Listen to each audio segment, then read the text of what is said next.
Mohanavani Telugu podcast వింటున్న శ్రోతలందరికీ హృదయపూర్వక ధన్యవాదాలు. 3 నిమిషాల షార్ట్ని ఎంతో అద్భుతంగా ఆదరిస్తూ మమ్మల్ని ప్రోత్సహిస్తున్న మీ అందరికీ కూడా పేరు పేరున హృదయపూర్వక ధన్యవాదాలు తెలియజేసుకుంటున్నాను. అలాగే ఈరోజు రమణ మహర్షి గారి జీవితంలో జరిగిన ఒక అద్భుతమైన సంఘటన మీకు వినిపిస్తున్నాను. అందరం కలిసి విందాం. ఒకసారి రమణ మహర్షి విరూపాక్ష గుహ నుండి ఇక కొత్త బాట మీదగా కొండ ఎక్కారు. వారు కౌపీనాన్ని మాత్రమే ధరించి ఉన్నారు. దారిలో ఒక పొదల మాటున ఉన్న కందిరీగల గూడుకు ఆయన తొడ తగిలింది. ఆయన నడుస్తున్నారు. కందిరీగలు వచ్చి ఆ తొడను కుట్టాయి. అయితే ఆయన వడివడిగా పోయి ఆ కందిరీగల బారి నుండి తప్పించుకొనవచ్చును. కానీ ఆయన అట్లా చేయలేదు.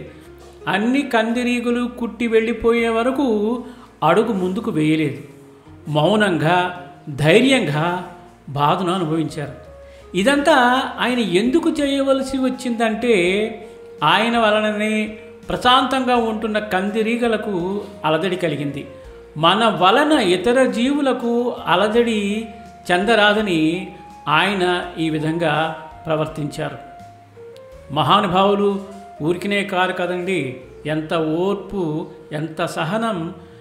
జంతువుల పశుపక్షాదులు క్రిమి కీటకాదులు మీద కూడా అంత ప్రేమ ఉంది. కాబట్టి అటువంటి మహానుభావులను చూసి మనం చాలా నేర్చుకోవాలి.